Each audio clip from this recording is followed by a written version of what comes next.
नमस्कार साथियों, आप सभी का स्वागत है हमारे YouTube चैनल में। आज की वीडियो में हम भाषा, व्याकरण और लिपि का परिचय पढ़ेंगे। जैसा कि आपके स्क्रीन पे दिखाई दे रहा है कि भाषा एवं लिपि का परिचय और मात्र एक ही वीडियो में सारा परिचय। जी हाँ दोस्तों, आप सही पढ़ रहे हैं कि मात्र एक ही वीडियो में सारा परिचय। तो इसमें आपको पूरा वो पढ़ाया जाएगा। तो शुरू करने से पहले मैं आपको थोड़ा परिचय बता दूँ कि साथियों, जो मानव जाति के जो विकास के सुदीर्घ इतिहास में सर्वाधिक महत्व वह संप्रेषण का माध्यम रहा है। किसका रहा है साथियों? संप्रेषण का मतलब होता है कि अपने एक जो बात होती है, अपनी बात को दूसरे व्यक्ति तक पहुंचाना ही क्या कहलाता है? संप्रेषण। तो ये संप्रेषण यही एक माध्यम रहा है। और मनुष्य समाज की इकाई होता है। जो मनुष्य है ये समाज की इकाई होता है और मनुष्यों से ही समाज बनता है। और समाज की इकाई होने के कारण परस्पर विचार है, भावना है, संदेश है, सूचना है आदि को अभिव्यक्त करने के लिए मनुष्य भाषा का ही प्रयोग करता है। और यह भाषा चाहे संकेत भाषा हो अथवा व्यवस्थित ध्वनियों, शब्दों या वाक्यों में प्रयुक्त कोई मानक भाषा हो, भाषा के माध्यम से ही हम अपने भाव, विचार दूसरे व्यक्ति तक पहुंचाते हैं और दूसरे व्यक्ति के जो भाव है, विचार है, वह हम भाषा के माध्यम से ही जान पाते हैं। तो भाषा ही वह साधन है जिससे हम अपना इतिहास, संस्कृति, संचित ज्ञान, विज्ञान तथा अपनी महान परंपराओं को जान पाते हैं। तो भाषा के बारे में बात करें तो भाषा संसार में संस्कृत है, हिंदी है, ऐसी बहुत सारी भाषाएं हैं जिसका जिसमें बंगला है, गुजराती है, उर्दू है, मराठी है, तेलुगु है, मलयालम है, पंजाबी है, उड़िया है, जर्मनी है, फ्रेंच है, इतालवी है, चीनी है, जैसी अनेक भाषाएं हैं। और भारत अनेक भाषी देश है तथा अनेक बोली और भाषाओं में भी मिलकर वह भारत राष्ट्र बना है। और संस्कृत हमारी सभी भारतीय भाषाओं की सूत्र भाषा है तथा वर्तमान में हिंदी हमारी राजभाषा का कार्य है। ठीक है, तो हम भाषा के आधार पर हम देखें तो भाषा के जो भेद है या भाषा के आधार पर इसके जो प्रकार है वह दो प्रकार है। एक तो मौखिक भाषा का प्रकार होता है और एक लिखित भाषा का प्रकार होता है। तो मौखिक में कैसे होता है और लिखित में कैसे होता है, इसके बारे में मैं आपको बताऊं तो जो मौखिक भाषा है आपस में बातचीत के द्वारा, भाषणों है, उद्बोधनों है के द्वारा प्रयोग में लाई जाती है।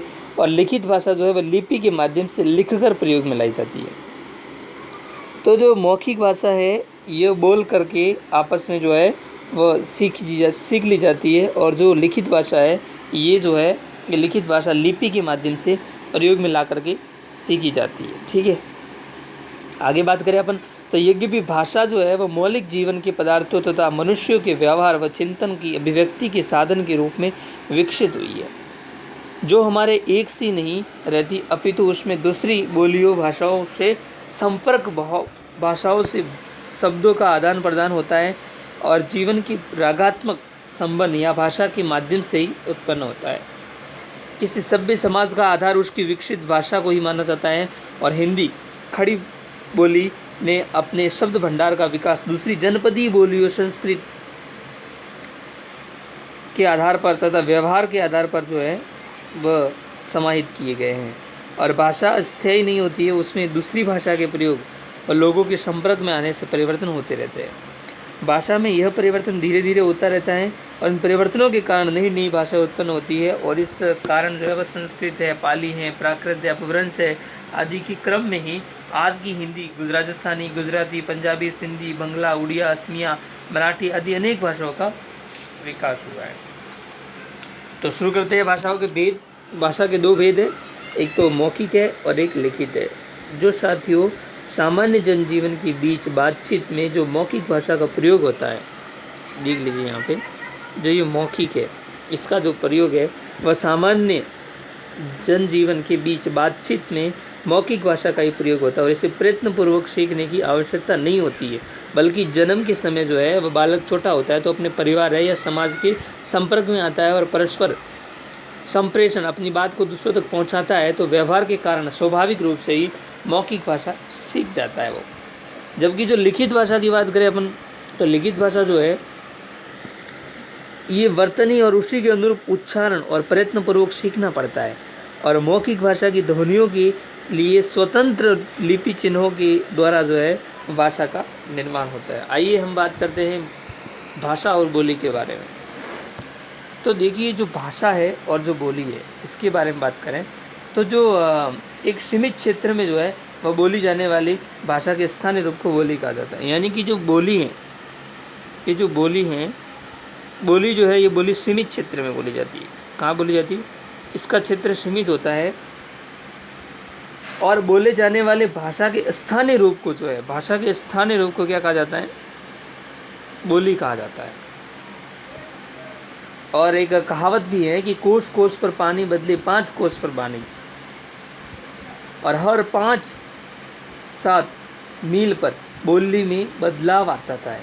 और भाषा का सीमित, अविकसित और आम बालचाल की जो वाला रूप जो है वो बोली कहलाता है, जिसमें साहित्य रचना नहीं होती है और जिसका व्याकरण नहीं होता है और शब्दकोश भी नहीं होता है।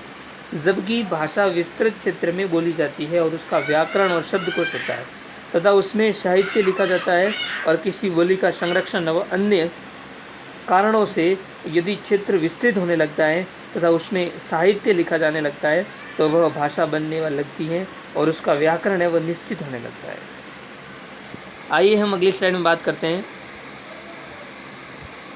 कि हिंदी की बोलियां कौन कौन सी है। देखिए, जो हिंदी की बोलियां हैं, हिंदी केवल खड़ी बोली का ही विकसित रूप नहीं है, बल्कि इसमें जो है वह अन्य बोलियां भी समाहित है, जिनमें खड़ी बोली भी शामिल है। और ये इस प्रकार से है।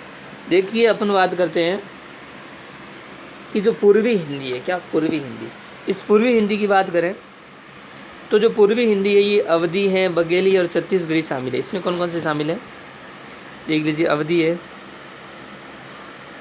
बघेली है और छत्तीसगढ़ी शामिल है। ठीक है। अगर पश्चिमी हिंदी की बात करें हम तो इसमें जो है वह खड़ी बोली ब्रज है, बांगरू है, बुंदेली है, कन्नौजी शामिल है। कौन कौन सी है? ब्रज है, बांगरू है, बुंदेली है, वो इसमें शामिल है। ठीक है। अगर हम पश्चिमी हिंदी की बात करें तो इसमें हरियाणवी भी आती है जो कि बागरू में है, और कन्नौजी भी शामिल है। और बिहारी की बात करें अपन, बिहारी इसकी बात करें तो ये प्रमुख जो बोलियाँ हैं वो मगही है, मैथिली है और भोजपुरी भी इसमें शामिल है।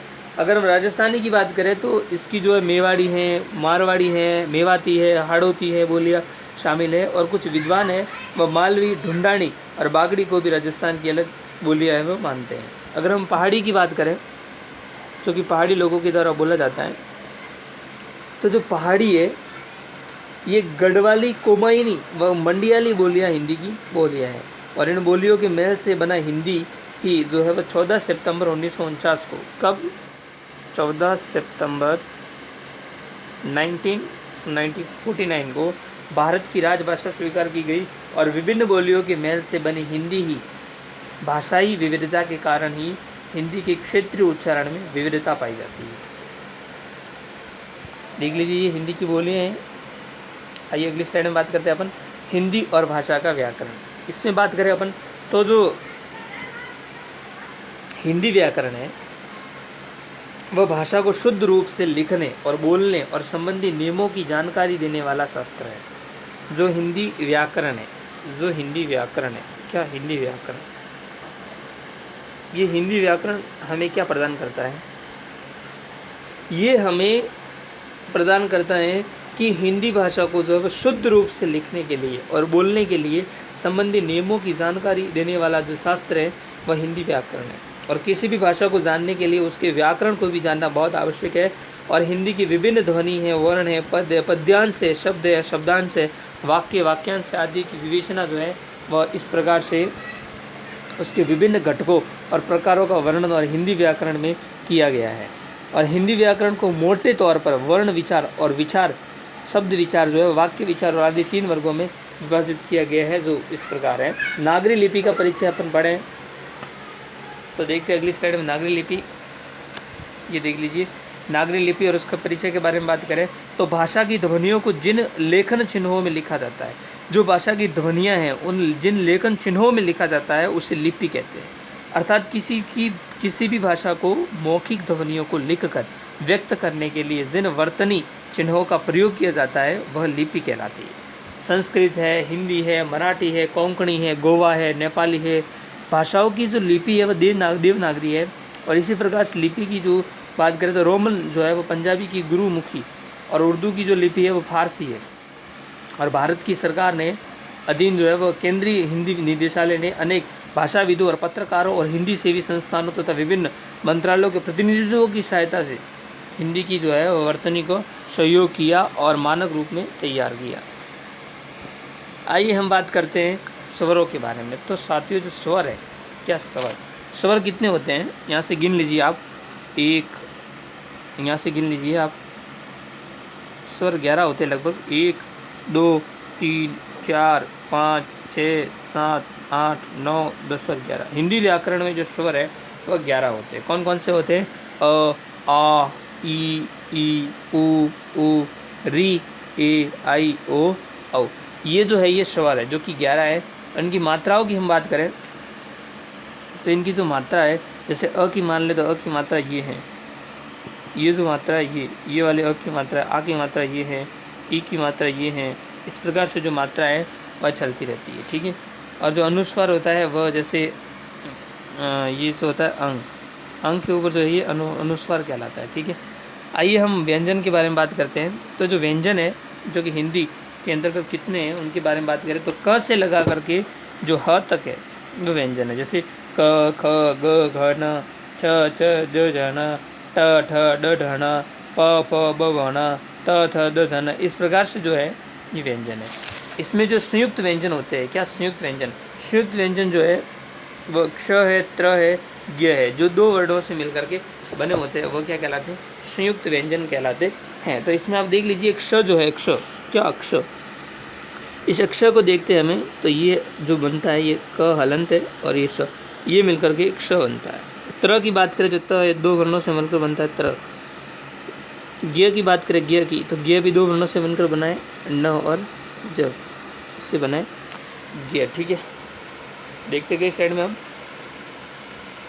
तो जो है आपने अभी तक हमारे चैनल्स को सब्सक्राइब नहीं किया है तो कर लीजिए। आपको कैसे करना है मैं आपको दिखा दूँ। ये आपको ऐसी हमारे वीडियो की नोटिफिकेशन दिखाई देगी, इसमें आपको बेल आइकन पे क्लिक करना है ऐसे, और इस पर क्लिक करके सब्सक्राइब कर देना, ठीक है, ताकि आपको हमारे वीडियोज़ की नोटिफिकेशन है वो मिलती रहेगी। तब तक के लिए आप सभी का धन्यवाद। कल के वीडियो में दूसरा टॉपिक पढ़ेंगे।